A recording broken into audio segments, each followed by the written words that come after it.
누가복음 24장 26절 말씀을 가지고 오늘은 고난이라는 주제로 말씀을 나누려고 합니다. 우리 한 절 우리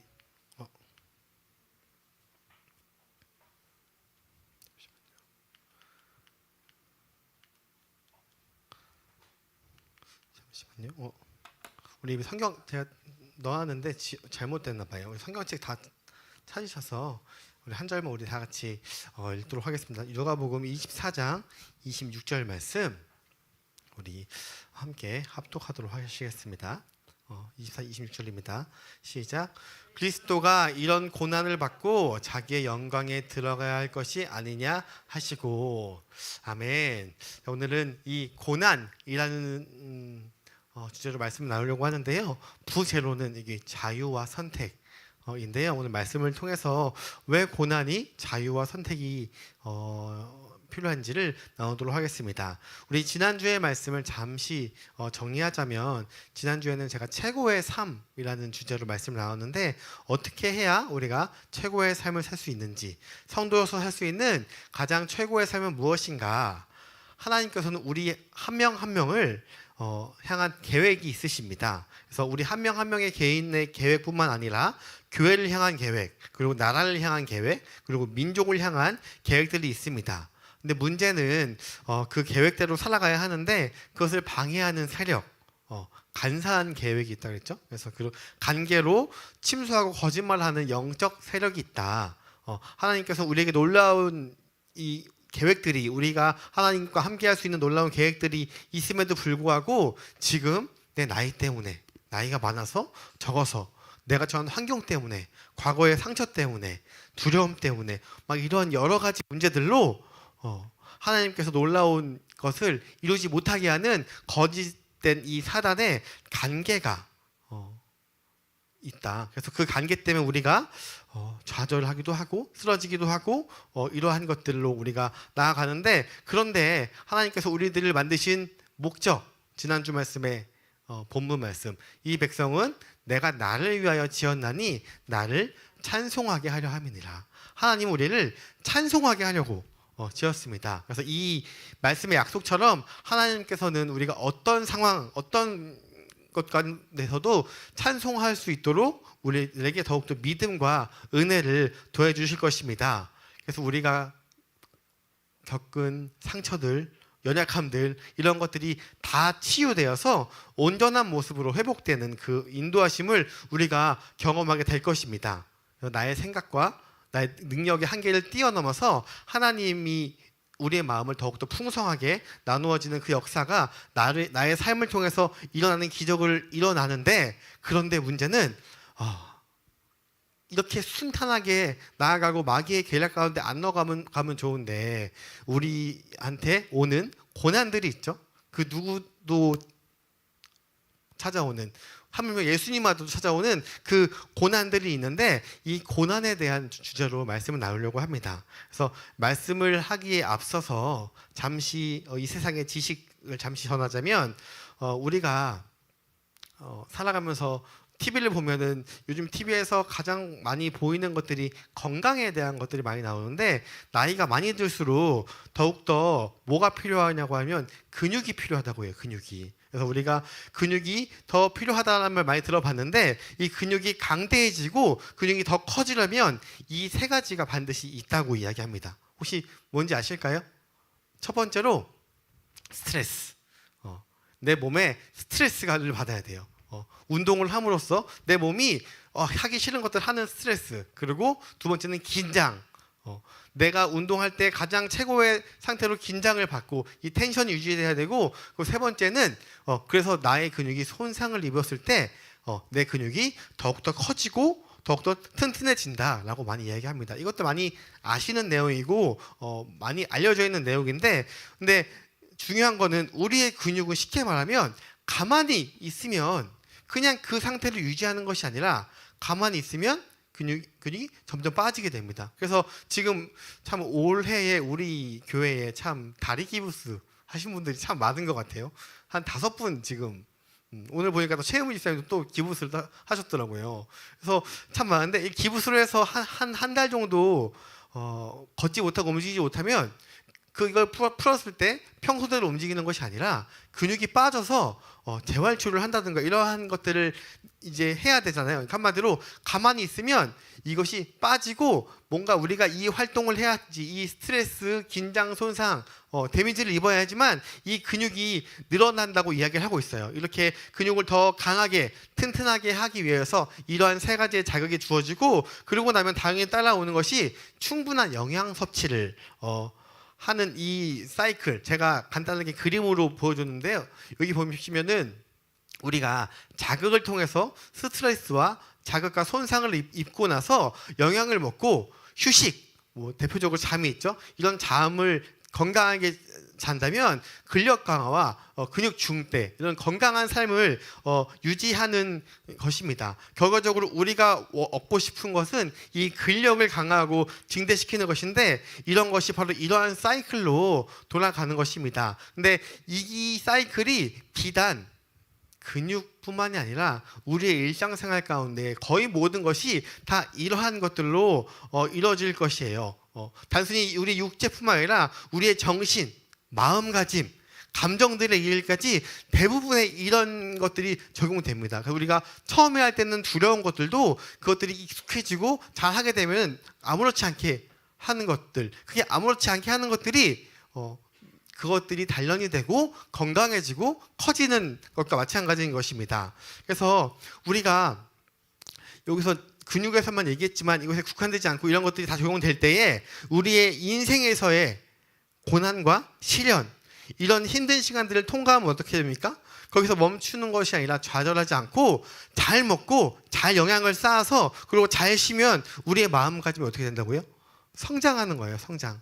이것이 거의 모든 것에 적용이 되는 부분인데, 단순히 우리가 이것들이 사회적으로 알고 있는 이 성장통이나 이런 것들과도 다 연관이 돼서, 그래서 한때 유행했던 책들, 지금은 또 약간 세대가 바뀌어서 틀려지지만 책들 중에서 이런 책들이 있죠. 아프니까 청춘이다, 혹은 인내는 쓸지만 열매는 달다, 이런 것들 다 이 나중에 대한 보상될, 내가 지금은 스트레스를 받고 자극을 얻고 힘들지만 결국 그것들 통해서 우리가 얻고자 하는 이 근력 강화, 근육 중대, 이것이 모든 것이 적용되는 것이에요. 근데 우리의 이 영적인 삶, 우리의 이 신앙생활과 관련된 것들 내용에서도 이것들을 적용해서 설교하시는 분들이 굉장히 많고요.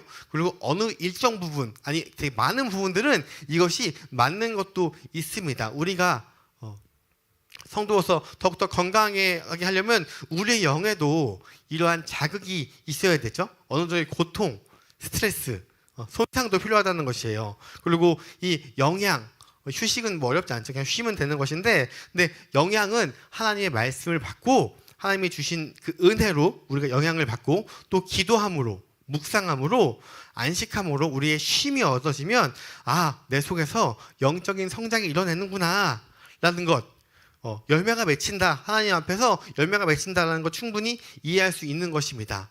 그런데 여기서 말하는 이 자극적인 부분이 대체 어디서 왔느냐, 대체 누가 이 자극을 하는 것이냐, 이것이 가장 중요한 포인트인데, 이 신앙생활을 함에 있어서 우리의 영적인 이 성장함과, 그리고 우리가 삶을 영위할 수 있는 이 성장이 이 자극을 중요한 건 뭐냐면, 내가 신앙을 성장하기 위해서는 이러한 영적인 영적인 자극이 필요하구나, 그래서 하나님이 나한테 이 자극을 주셨구나 까지 해석하시는 분들이 상당히 많고, 또 이것들이 어느 정도는 맞지만 모든 것에 이것이 접목되지 않은 것입니다. 이렇게 고난이 올 때 이 고난을 극복하고 나서 나중에 돌이켜서 내가 이것을 정말 힘들어서 정말 죽을 것 같았는데 하나님의 은혜 가운데 이것이 잘 회복되어서 정말 내가 지금 하나님 앞에 이렇게 기쁜 마음으로 찬송 드릴 수 있구나라는 마음을 가지면 좋은데, 늘 이런 마음이 가지지 않죠. 왜 하나님은 나에게 이런 고난을 주시고 힘을 주셨을까? 이런 부분들이 있어요. 그런데 오늘 이 본문 말씀 중에서 여기 진짜 넣어놨네 혹시? 본문에서 그리스도가 이런 고난을 받고 자기의 영광에 들어가야 할 것이 아니냐 하시고, 하물며 인간인 우리에게도 이런 고난들이 있을 때, 어려움들이 있을 때 순종함을 배우게 되면 순종함으로 나아간다면 하나님께서 더욱더 그것을 극복할 힘을 주시고, 그랬을 때 더욱더 하나님을 따르고 더 믿게 되면 우리가 점점 복되어서 아까 그 사이클로 우리의 영성을 더 깊게 만들고 결국 우리가 그리스도의 장성한 분량에까지 이르게 된다라고, 자격자가 된다라고 이야기하시는 는 말씀으로 해석을 대부분 하고, 저도 그 부분 동의합니다. 심지어 예수님께서도 고난에 직접 들어가심을 선택했고, 그 과정 가운데 그 과정을 통해서 순종을 배우시고, 그 순종을 자기만 배운 것이 아니라 그것들을 보는 제자들에게도 그 모습을 통해서 배우게 하고, 그리고 마지막에는 예수님께서는 그 영광에 마지막에는 사탄 마귀를 이기는 그 영광을 얻으셨기 때문에 우리도 당연히 그 고난에 들어가서 그 고난을 통과하면 결과적으로 어떻게 된다고요? 영적인 성장에 이루게 된다. 이 고난을 통과하면 영적인 성장을 이루게 된다. 한마디로 이 고난은 우리에게 자극이 된다. 우리의 삶을 적용해서 이야기하는 것이에요. 주님이 주신 이 고난은 이 고난 자체로 볼 것이 아니라 하나님이 우리를 단련시켜서 훈련하기 위해서 더욱더 튼튼한 믿음, 더욱더 튼튼한 신앙을 가지기 위해서 주님께서 주신 그 복인데, 축복인데, 우리가 이것을 지금 고난이라고 생각하고 너무도 힘들어하는구나 라고 이야기하는, 오해하는 구절들이 너무도 많습니다. 고난은 우리에게 주시는 위장된 축복이다. 저 이런 주제로 말씀을 이야기하시는 목사님도 봤어요. 근데 사실 이 제목의 타이틀을 보면은 굉장히 뭔가 이 고난도 하나님께서 올 것 같지만, 결국 그 주제도 보면은 하나님께서 이 고난을 주셨다는 말씀이 아니라 이 고난이 어떻게 왔고 우리 이 고난이 어떻게 선택했는지를 이야기하고 있습니다. 우리가 고난으로 보지만 결국은 우리를 성장시키고 복을 주기 위함이지 고난이 아니다, 이렇게 믿고 나아가면 사실 아무 문제가 없거든요. 신앙 성장함에 있어서 그것보다 좋은 것이 없습니다. 근데 우리의 마음이 언제까지나 하나님과 함께 있어서 우리의 신앙이 좋아서 그 어떠한 고난이 올 때도 하나님이 나를 키우시는구나, 하나님이 나를 인도하시는구나, 하나님께서 나를 치셔서 결국 그 놀라운 큰 것을 주시는구나 라고 생각하면 좋은데, 그렇지 못하고 쓰러지고 우리가 좌절하고 넘어질 때가 너무도 많습니다. 심지어 그 사건을 통해서 하나님을 믿긴 믿되 신앙생활을 영위하거나 혹은 교회를 오지 않는 경우도 너무도 많습니다. 자, 아까 말한 말씀과 그 원리, 우리가 성장하는 원리, 사실 우리의 몸을 하나님께서 만드셨기 때문에 우리가 육신이 건강해지고 그리고 성장해지는 원리, 이것이 영적인 것에도 적용되는 것, 이것이 굉장히 동의합니다. 저는 굉장히 동의하는 내용이고요. 그리고 어려운 시간이 찾아왔을 때 우리의 믿음을 더 발휘하게 될 때 하나님이 그 과정에서도 분명히 하나님의 도우심이 있고요. 그러면서 우리가 얼마나 성장할 수 있는지, 성숙해질 수 있는지를 배울 수 있는 시간인 것입니다. 만약에 우리가 항상 안전한 곳에만 있고 아주 편안하고 쾌락한 환경 속에서 아무런 문제 없이 믿음이 성장한다? 신앙이 성숙해진다? 사실 이런 경우는 사실 극히 적어요. 왜냐하면 하나님의 끊임없는 은혜가 오면은 어느 순간 우리 인간은 악해서 그게 은혜인지 모르고 그냥 당연함으로, 나의 결과임으로, 내 것인 것처럼 생각할 때가 너무도 많습니다. 아담과 하와도요, 하나님께서 이 모든 것을 다 하게 하셨을 때 그 모든 것에 대한 감사함보다는, 물론 사탄의 게임에 넘어간 거지만 그 선악과 다 할 수 있는데 그 하나, 먹음직도 하고 보암직도 한 것들, 하나님께서 하지 말라고 했음에도 불구하고 그것을 따먹는 일, 이것이 바로 우리가 신앙을 성장할 때 아무런 문제가 없으면 성장하지 못합니다. 아주 쉬운 예로 우리가 단기 선교 갔다 와보신 분들은 알겠지만, 단기 선교만 가도 그것만 가도 우리가 가진 이런 소유들, 우리가 일상생활에서 먹었던 물이나 이런 것들, 아무런 안정자식 없는 것들, 아주 위험하고 자극되는 것들, 이런 데를 가면요 믿음이 절로 성장합니다.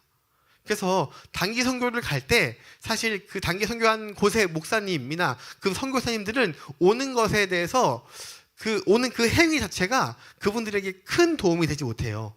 왜냐하면 신경 써야 될 게 훨씬 많고요. 그것들 가운데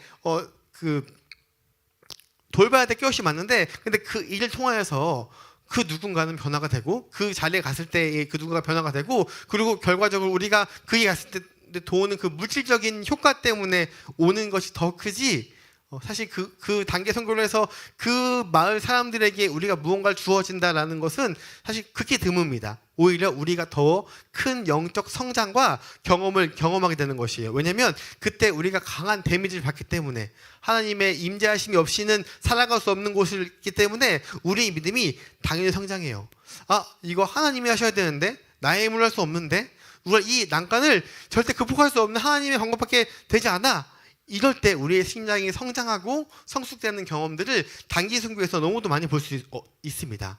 내 힘으로는 어쩔 수 없는 상황, 내 한계에 다다랐을 때 우리가 할 수 있는 것은 주님께 구하는 것밖에 없을 때 이럴 때에 나의 마음에 긴장이 되고 스트레스가 되고 어느 데미지가 되었고 그것들이 기도 응답을 받았을 때 내가 느끼는 그 환희와 그리고 내가 느끼는 영적 성장 이런 것들 비단 이 단기 선교 말고도 굉장히 많은 경험들이 있을 거라고 생각합니다.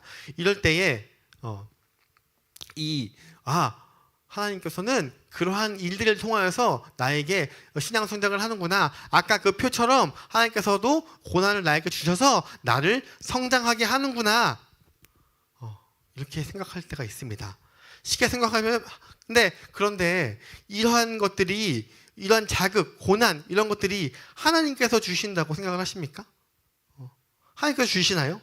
쉽게 설명하자면 내 인생에 있는 이 고난과 힘듦은 다 하나님께서 주시는 거다 라고 생각을 하시나요? 만약에 그렇게 생각을 하신다면 할렐루야, 지금 내 삶에 그렇게 하나님을 떠날 만한, 하나님을 배신할 만한, 아니면 정말 죽을 것 같은 그러한 일들이 없거나 많지 않았을 것입니다. 그런데 어떤 정말 나의 힘을 할 수 없는 큰 고난과 큰 슬픔과 큰 환난이 찾아왔을 때에도 이런 기쁨을 느낄 수 있을까요? 이게 해결되지 않고 끝까지 내가 죽을 때까지 끌고 나간다면 과연 이 고난이 하나님께서 온 것일까요? 우리는 이것에 대해서 반드시 생각해 봐야 합니다. 그리고 나를 성장시키시기 위해, 그런데 성장을 하려면 이것이 극복이 되고 나아가야 되는데 이 문제는 내가 죽을 때까지 극복이 안 될 것 같고 실제로 극복이 안 되고 넘어가는 것도 있는데 과거에 우리 신앙의 이 성경에 써 있는 신앙 선진들도 과거에 자기의 문제들을 극복하지 못하고 넘어갈 때가 있었는데 그럴 때 또 하나님께서 교만할까봐, 그걸 해결해주면 더 못할까봐 그것을 안 주셨을까요? 그렇지 않습니다. 그런데 고난이 누군들 쉽겠어요? 누군들 달콤하겠어요? 힘들죠. 어렵죠. 그 고난이 오는 순간에는 내가 정말 죽을 것 같습니다. 너무나 힘듭니다. 도저히 못 견딜 것 같고 그리고 이겨낼 수 없을 것 같아. 많은 사람들이 하는 얘기들이 비록 지금은 힘들지라도, 지금은 어려울지라도 나중에 돌아오면, 아주 나중에 돌아오면 그 문제가 해결되고 찬찬히 돌아오면 이것도 하나님의 은혜였구나. 이것도 하나님께서 우리를 도우셔서 잘 이겨냈구나. 이렇게 이야기들을 한다는 것이죠. 지금은 보이지 않고 앞이 깜깜하지만 나중에 큰 그림에서 하나님의 그 계획하심 볼 때 이 고난마저도 하나님께서 계획하시고 디자인하셔서 결국 내가 성장에 이르게 하셨구나, 성숙하게 하셨구나, 이런 고백들을 하게 된다는 것입니다. 근데 아까도 말했지만 이런 고백들을 할 수 있음은 정말 감사한 것입니다.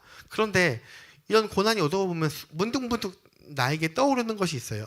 정말 이 고난을 하나님께서 주시는 건가? 하나님이 정말 나를 훈련시키시기 위해서 나에게 고난을 디자인하고 주셨다고? 내가 잘못된 길로 갈 때 너 그 길로 가면 안 돼! 라고 하셔서 고난을 주시고 정신 차리게 꿀밤 확 때리고 돌아오듯이 그렇게 우리를 치셨다고? 이런 자극, 내 인생의 고난, 내 인생의 어려움이 찾아왔던가 그런 것 때문인가? 라는 생각이 들 때가 있습니다. 근데 이런 생각을 들은 사람들에게 성경은 이렇게 말할 때가 있습니다. 마태복음 10장 29절 말씀에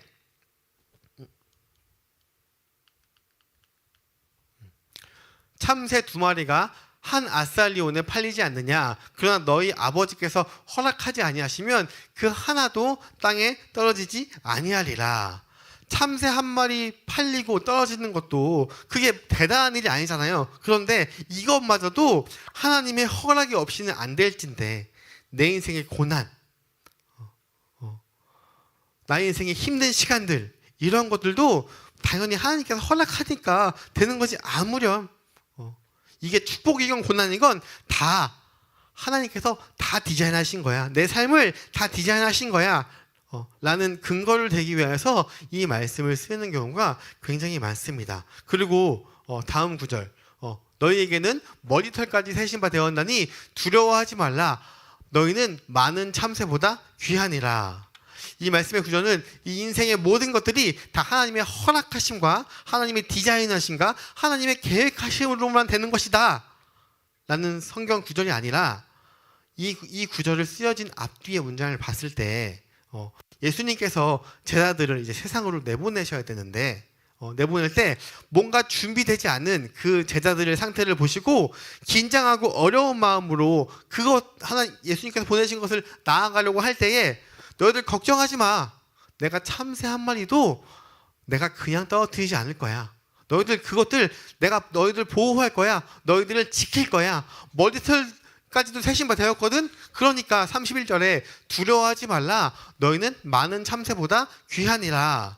그러니까 인생이 다 신의 뜻으로만 조율됐다? 그러한 말이 아니라, 너희가 나아갈 때, 너희가 나의 명령을 듣고 이 세상에 나아갈 때 세상 가운데 두려움과 긴장이 있을 텐데 염려하지 마. 그냥 너희들 나가. 너희의 머리칼 개수까지도 세신 그 하나님이 너희를 붙들고 보호할 거야 라는 의도로 쓰인 말씀이 바로 이 마태복음 10장 29절, 30절, 31절의 말씀입니다. 그리고 다음 구절은 욥기 23장 10절에 그러나 내가 가는 길을 그가 아시나니 그가 나를 단련하신 후에 내가 순금같이 되어 나오니라. 이 말씀 우리 찬양하는 곡에도 있고요. 굉장히 많은 말씀이죠. 그러니까 자, 이러니 이 말씀의 사이클을 볼 때 하나님이 순금으로, 정금으로, 금 어떻게 단련해요? 금을 아주 고열로 끓여서 불순물을 다 제거하고 정금 시켜서 아주 하나님이 우리를 하나님의 순결한 신부로, 친구로 성장하기 시키기 위해서, 더 나은 성도를 하기 위해서 주님이 뭘 하신다고요? 담금질 하신다. 나를 연단시킨다. 그러니까 우리가 받는 그런 고난의 시간들, 나를 단련시키시기 위하여, 나를 정금과 같이 하기 위해서, 나를 더 성장하기 위해서 내 인생에 그러한 고난, 어려움을 주시는 분이 누구라고요? 하나님이 된다고 지금 이 말씀을 이야기하는데, 네, 그러니 우리의 생활, 이 성장 가운데서도 결국 하나님이 우리에게 고난을 주셨다라고 해석하기 쉬운데요. 그런데 이 개정개혁 말고 그 영어를 조금 더 사실적으로 해석해 놓은 이 표준 세번역본을 보면은 이 욥기서 23장 10절 말씀을 뭐라고 적혔냐면, 하나님은 내가 단 한 번 발 한 번 옮기는 것을 다 알고 계실 터이니 나를 시험해 보시면 내가 흠이 없다는 것을 아실 수 있으련만, 이 뜻이에요. 이거 되게 뭔가 우리가 기존에 알고 있는 거 틀리죠? 다시 한번 읽겠습니다. 하나님은 내가 발 한 번 옮기는 것을 다 알고 계실 터이니 나를 시험해 보시면 내가 이미 흠이 없다는 사실을 아실 수 있으련만. 자, 이게 무슨 뜻이냐면, 욥기는 하나님과 이 마귀가 욥이라는 사람을 통하여서 시험을 하는 거잖아요. 하나님께서 욥에 대한 축복을 끊으시면 마귀는 이 욥이 하나님 믿지 않게 될 것입니다. 이러한 것들 때문에 일어나는 것이잖아요. 그래서 이것이 자꾸 욥의 친구들이 분명히 너가 무슨 죄를 졌으니까, 너가 무슨 죄가 있으니까 그런 고난을 받는 것이야. 너가 지금 이렇게 어려운 거 보니, 지금 자녀들 다 죽고 재산 다 뺏긴 거 보니 너가 분명 하나님 앞에 무슨 잘못한 것이 있을 거야. 그러니까 너가 그 숨겨놓은 죄, 너 안에 있는 죄를 빨리 하나님께 고백하고 회개해 라고 하니까, 지금 욥이 너무 답답해 죽겠어서 이 말을 한 거예요. 하나님께서는 내 모든 걸 알고 계신다. 하나님이 나를 시험해 보시라고 해라. 그러면 내가 흠이 없다는 사실을 알 것이다. 나는 진짜 불순물 없는 정금이다 라는 그 욥의 항변의 말씀이에요. 근데 사실 이것도 욥의 되게 교만이죠. 욥은 이렇게 정결하지 못해요. 욥이 아니라 그 누구도 우리 인간은 예수님을 제외하고는 이렇게 정결하지 못하지만 지금 욥의 입장에서는 자꾸 친구들이 너가 지금 무슨 죄를 졌으니까 이렇게 힘든 것이야. 너가 뭘 잘못했기 때문에 하나님이 저주를 주신 것이야. 그러니까 빨리 회개해라고 하니까 지금 이렇게 항변하는 것이에요. 그 하나님의 일하심의 원리를 말하는 것이 아니라 이 말씀은 욥이 자신의 무죄함과 그리고 자신이 하나님 앞에서 아무런 흠이 없다는 것을 비록 그가 죄인이라서 나중엔 이 마음마저도 하나님께서 욥을 고쳐주시지만 어쨌든 지금 이 말씀을 했을 당시에는 친구들 앞에서는 적어도 내가 너희들 앞에서는 너희들이 지었던 죄 같은 거 난 지은 적이 없다. 나는 깨끗하게 살았다. 나는 죄가 없는 자임을 확실하다. 이것을 하나님께서 증명해 주실 것이다 라는 말이 바로 이 욥기서 23장 10절의 말씀입니다. 자, 그러면 다시 우리가 본론으로 돌아와서 오늘 우리가 지금 함께 나누고 있는 주제, 이 고난, 하나님의 주권, 또 결과적으로 우리에게 이루고 있는 그 영적 성장, 성숙들, 이런 것들을 지금 설명하고 있는데요. 사실 이 문제를 아주 우리가 깊이 들어가서 정말로 이러한 것들이 신앙적인 이 근본적인 문제로 들어간다면, 그러면 어디까지가 하나님께서 우리의 삶을 인도하신다고 하셨는데, 주님께서 일하시네. 오늘 찬양 가운데 마지막 찬양도 주님께서 나를 통해서 일하신다고 하셨는데, 그럼 어디까지가 하나님께서 일하신 것이고 어디까지가 나의 선택인가? 어디까지가 하나님의 역사하신가? 그리고 어디까지 우리에게 자유에 대해서 선택하게 하셨든가? 이것들을 무자듯이 딱 자를 수 있을까요? 그럴 수 없어요. 절대 그럴 수가 없습니다. 다만 오늘의 말씀은 아주 이 세밀한 부분에 이 개인적인 이 적용과 해석까지는 할 수 없지만 개인적인 상황과 개인적인 어려움, 그리고 각자가 겪고 있는 그러한 일들, 이런 것들 가운데 하나님과 나의 그 인격적인 관계에서 우리가 충분히 풀고 해석해야 될 것들이 있습니다. 그런데 우리가 아주 큰 틀에서 오늘 설교를 할 때에 성경이 말하고 있는 우리 신앙생활에서 가장 중요한 어떠한 부분, 이 고난과 성장, 고난을 극복하면 분명히 성장한다고 이야기했는데 이 두 키워드를 이야기하고 있는데요. 다시 맨 처음에 제가 보여준 그림을 생각하시면서 우리의 생활에 있어서 반복적으로 주어지는 이 스트레스, 손상, 긴장들, 이런 자극들, 쉽게 말하면 이것이 우리가 고난이라고 이야기하는 것이 어디에서 기인됐느냐, 정말 주님께서 우리에게 고난을 주신 것인가, 이것을 이야기하려면 우리가 창조 스토리로 돌아가야 돼요. 하나님께서 우리를 만드셨을 때 하나님께서 저와 여러분들을 사랑의 대상으로 만드셨습니다. 그 모든 것, 이 지구의 거의 모든 것을 하나님께서 말로 지으셨지만 인간은 하나님께서 직접 빚으셔서 말로도 지을 수 있는 것들을 직접 빚으시고 코에 생기를 부어 넣으시고 하나님의 형상대로, 자기의 형상대로 지으셨어요. 하나님과 우리를 이 동등한 이 교제를 할 수 있는 그러한 위치, 나눌 수 있는 위치, 어디까지 나눌 수 있냐면 하나님의 영광까지도 함께 나눌 수 있는 그러한 창조물과 피조물로는 여기지 못할 정도로 거의 동등한, 우리가 생각할 수 없는 그러한 위치로 우리를 지으셨습니다. 우리가 뭐 휴대폰 이런 걸 지었지만 이 휴대폰을 나랑 동등하게 할 수 있을까요? 뭔가 위험한 일이 있었을 때 이 휴대폰을 버려야 내가 산다면 안 버리는 사람이 있을까요? 다 버리고 나를 살릴 정도로 그런 값어치지만, 그런데 반대로 하나님은 자기의 아들까지도 보내셔서 이 휴대폰을 버린 것이 아니라, 인간을 버린 것이 아니라 본인까지 버릴 정도로, 그럴 정도로 우리를 사랑하는 그런 위치로 우리를 지어주신 것이에요. 그래서 성경은 하나님은 사랑이시다라고 이야기하는 것이에요. 그렇게 우리는 창조주와 교제하면서 사랑을 주고받을 수 있는 그 영광스러운 이 존재를 지금 받았는데요. 그런데 이 사랑의 전제 조건은 뭐냐면 우리에게 자유의지로 선택할 권한을 주신 것이에요.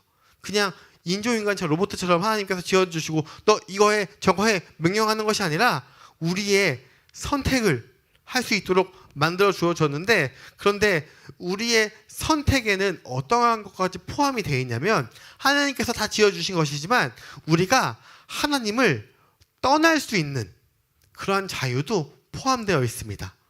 단순히 이 자유를 주셨다는 말은 너 이거 선택해도 돼, 반대로 선택하지 않아도 돼, 이러한 단순한 말이 아니라 내가 너를 지었지만 너가 나를 떠날 수 있을 정도의 그 큰 자유의지를 우리에게 주셨다라고 이야기하는 것이에요. 만약에 그렇게 하지 않으면 하나님의 이 사랑과 자유는 진정한 사랑과 자유가 되지 않기 때문에 말 그대로 협박이 되는 것입니다. 하나님은 우리를 협박하시는 분이 아니에요. 그래서 결국 우리가 잘 알듯이 첫 번째 인간인 그 아담과 하와는 하나님을 떠나서 살아보겠다는 그 선택, 그 선악과를 먹은 그 선택, 자신의 자유를 이용하여서 그러한 선택을 한 것입니다. 그래서 그것이 성경이 가르쳐주는 이 원죄가 되는 거죠. 그 원죄, 타락의 죄의 시작이 바로 이것인 것입니다. 하나님은 그 죄를 지을 수 있는 선택을 주신 것이에요. 선악과를 세워놓으시고 하나님께서는 충분히 인간이 그 선악과에 접근도 못할 정도로 만드실 수 있으신 분이에요. 아예 세계를 분리하여서 못 가게도 지을 수 있는 분인데, 하나님은 그렇게 하지 않고 그것들마저도 우리에게 자유의지, 모든 걸 만드시고 이 모든 것 가운데 너가 다 할 수 있어. 날 떠나는 것도 할 수 있어. 떠나라는 말이 아니에요. 그만큼 우리를 사랑하셔서 그 모든 것을 다 줬다는 것이에요. 그래서 우리가 이 두 사람 때문에 인간 세계에 모든 죄가 들어왔고, 결국 그것들 때문에 우리가 하나님을 떠난 결과가 주어졌다는 말을 하면, 가끔 이거를 막 주일학교나 혹은 이제 막 믿음을 없는 사람들에게, 예수를 믿지 않는 사람들에게 말을 하면은 왜 아담과 하와는 그걸 따먹어서 그러한 일을. 그런데 우리도 그 위치에 가면 그 죄를 저지를 거예요. 우리가 아담과 하와보다 더 깨끗하지 못한 사람들이기 때문에 그 누구도 원망해서나 분노해서는 안 됩니다. 내가 있어도 그것보다 더 극악한 죄인임을 우리가 깨닫는 것이 바로 이 성경의 흐름인 것입니다. 그래서 하나님을 떠나기로 결정하는 그 선택, 보세요. 하나님이 우리를 자유를 주셨는데 이 자유의 전제는 사랑입니다. 정리 잘 하셔야 돼요. 이 자유의 전제는 자유의 전제 사랑인데, 이 자유로 인한 선택을 해야 되는데 거기에는 가장 치명적인 결과가 따랐어요. 남자는 땀을 흘려서 일해야만 먹을 수 있는 그러한 수고를 하여야 했고요. 여자는 고통 속에서 출산을 하여야 했습니다. 땅에는 가시가 엉겅퀴가 나는 그런 저주가 있고, 우리는 영원한 생명에서 끊어지는 그런 저주를 받았습니다. 완전한 기쁨, 완전한 자유, 온전한 공급이 있었던 그 에덴 동산에서 쫓겨나게 됩니다. 그래서 우리가 이것을 한마디로 정리한다면, 자유에는 필연적인 결과인 고난이 따를 수 있다는 것이에요. 하나님께서 우리에게 고난을 주신 것이 아니라 우리의 선택에 의하여서 우리에게 필연적인 결과인 이 고난이 따를 수가 있는 것입니다. 우리가 자유 안에서 반대로 선택을 할 수 있잖아요. 그렇죠? 그러니까 우리가 영적으로 성장하기 위해서 하나님은 우리에게 자유도 주신 것입니다. 우리가 고난이라는 말로 들려지고 있지만, 고난이라고 이야기하지만 사실은 그 이면에는 우리에게 자유를 주신 그 하나님의 이 심정이 담겨 있음을 우리가 배워야 돼요. 하나님은 우리를 고난을 주신 분이 아니라 우리가 자유를 통해서 이 자유의 대가로 우리에게 고난이 오는 것입니다. 어떤 사람들은요, 아주 이 죄적이다 보니 그럼 나는 자유가 필요 없어요, 그럴 바에야 자유 안 가질래요 라고 얘기해요. 뭐냐면 나는 이것을 책임지기 싫어요, 그냥 다 알아서 해주세요 라고 이야기하는데, 그게 뭐냐면 그게 공산주의예요. 그게 공산주의고요. 그게 정말 그 카리스마 넘치는 그러한 이 종교 집단의 형태거든요. 교주가 그냥 정해주는 대로 너희들 그냥 이렇게만 하면 돼, 아무 생각 없이 따르는 것. 생각보다 이 삶이 괴롭고 힘들 것 같지만 편합니다. 그냥 남이 이야기하는 대로만 사는 삶이 생각보다 편합니다. 그렇게 지내는 게 어렵지 않아요. 뭔가 허락받고 해야 되고 이 선 넘어가면 안 되고 이 안에서만 지나는 게 내 세상인 것처럼 되는 것, 이것들이 굉장히 쉽게 살 수 있는 것입니다. 근데 성경은 그런 삶에 대해서 이렇게 얘기하고 있습니다. 제가 조금 더 쉬운 성경으로 나왔는데요. 히브리서 5장 12절부터 14절까지 여러분은 믿은 지 오래되었기 때문에 마땅히 선생이 되어야 했습니다. 그러나 여러분은 아직 하나님의 말씀에 대한 기초를 누군가에게 다시 배워야 할 것 같습니다. 그러니까 지금 믿음이 오래되었는데 선생이 될 입장인데, 그런데 하나님 볼 때 너는 지금 기초를 다시 배워야 할 것 같습니다. 여러분은 단단한 음식을 먹을 준비가 되어 있지 않아서 아직은 젖을 할 것입니다. 그리고 14절에 젖을 먹는 자는 아직 어린 아기이기 때문에 옳은 말씀에 대해서는 알지 못합니다. 단단한 음식은 어른을 위한 것입니다. 그들은 훈련을 통해 선과 악을 구분할 줄 알아야 되는 것입니다. 이게 무슨 말일까요? 읽었는데 그렇구나 이렇게 하는데, 그런데 우리가 지금 아이를 키우다 보면 이제 오늘 하나가 100일이 되었는데 우리가 아직까지도 그 젖병을 이렇게 잡고 먹지 못해요. 지금 한 손은 되긴 하고 조금씩 나가는데 손에 힘이 세지고 있는데, 점점 처음에는 목도 못 가누다가 지금 목은 가누고 점점 자기가 잡고 먹으려고 하는 이 모습들을 오고 있는데, 그런데 맨 처음에는 다들 가만히 누워서 엄마 아빠가 먹여주는 그러한 아이들의 그러한 시기가 있죠. 그런데 중요한 거는 그래야지 잘합니다. 그렇게 먹여줘야 잘합니다. 근데 우리가 계속 자라서 초등학생이 됐는데도 불구하고 엄마 젖을 먹으면 어떡하죠? 단단한 음식도 먹어야 되고요. 나중에는 혼자 요리를 해서 먹을 줄도 알아야 돼요. 근데 그러한 단단한 음식 먹고 뭔가 따뜻한 거 먹고 이런 한 과정 가운데 생선 가시에 찔릴 줄도 알아야 되고요. 뼈를 씹다가 이가 부러질 줄도 알아야 돼요. 부러질 수 있는 경험도 다 과정 가운데 있습니다. 근데 정말 중요한 것은 뭐냐면 그렇게 생명에 직결되는 그런 위험한 것들을 부모님이 줄까요? 주지 않죠? 생선 가시 먹다가 찔릴 수 있어요. 아무리 잘 발라줘도 그것들 가운데 생선이 있을 수 있습니다.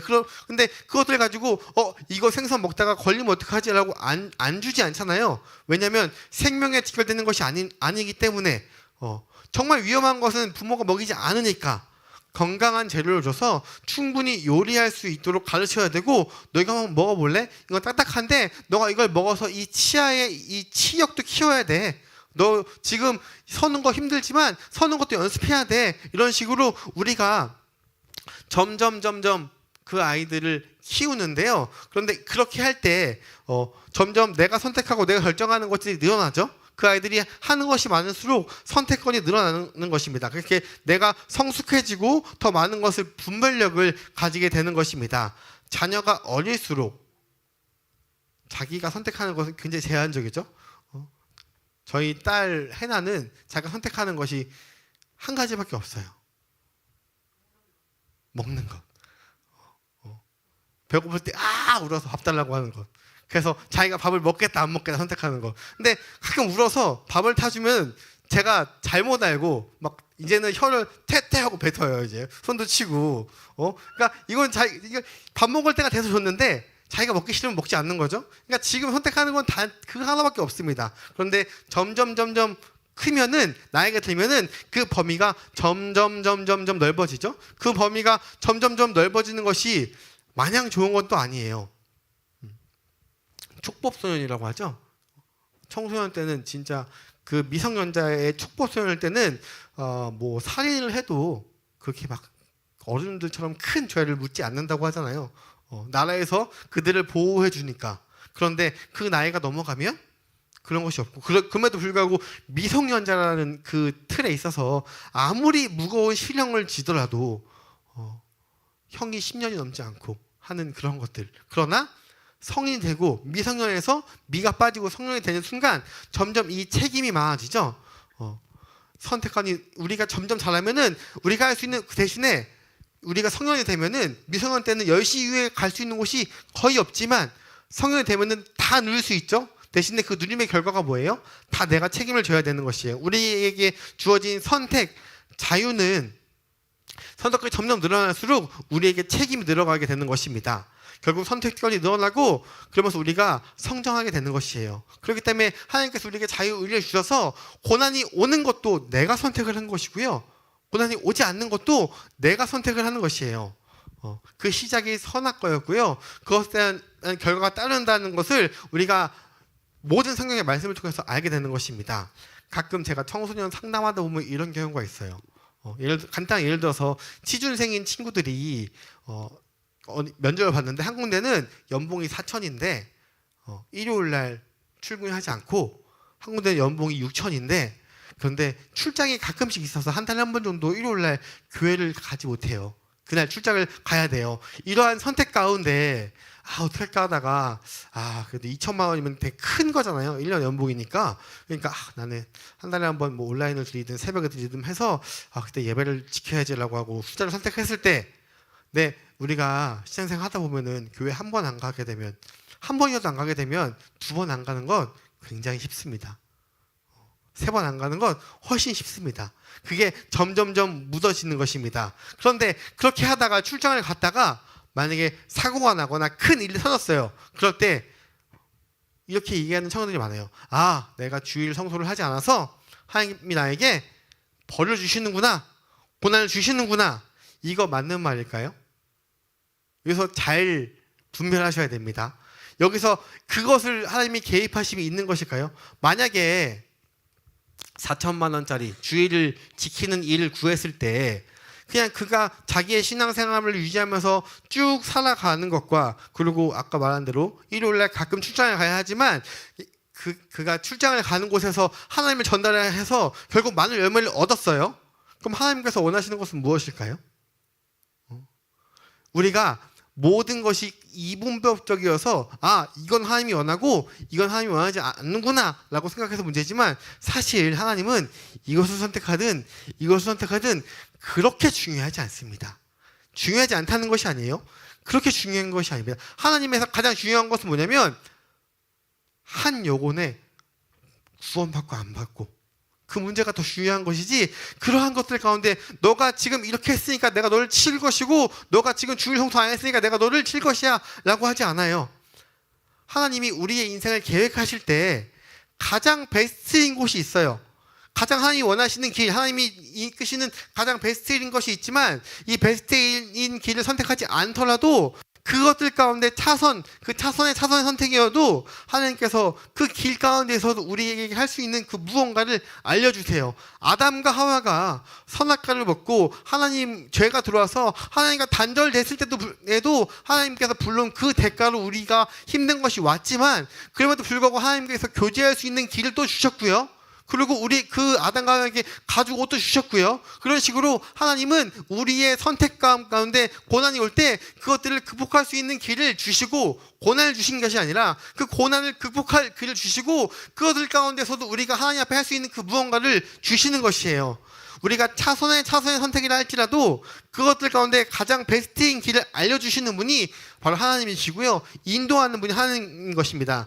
우리가 가장 최악의 선택 이 하나 지옥에 가는 것만 아니면 하나님은 그 길 가운데 우리의 어떤 선택을 하든 우리를 사랑하셔서 선택을 주셨지만 그 어떤 선택을 하든 그 선택하는 것 가운데 하나님께서 함께 하시고 힘든 것까지도 함께 하시고 고난까지도 함께 하셔서 그것을 극복할 힘을 주시는 것이지 그 고난 자체를 하나님께서 주시는 것이 아닌 것입니다.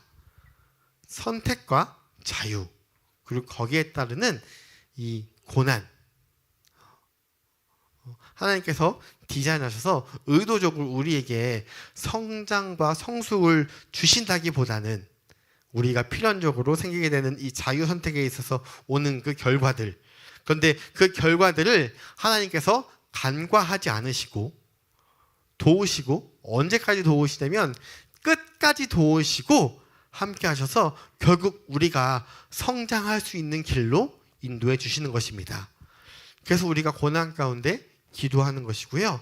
하나님을 더욱더 의지하는 것이에요. 오늘도 고난 가운데에서 우리와 함께 성장하는 그 주님을 바라보시면서 하나님 가운데서 최선의 선택을 할 수 있는 최고의 선택을 할 수 있는 우리 모든 성도가 되기를 주님의 이름으로 기도드립니다.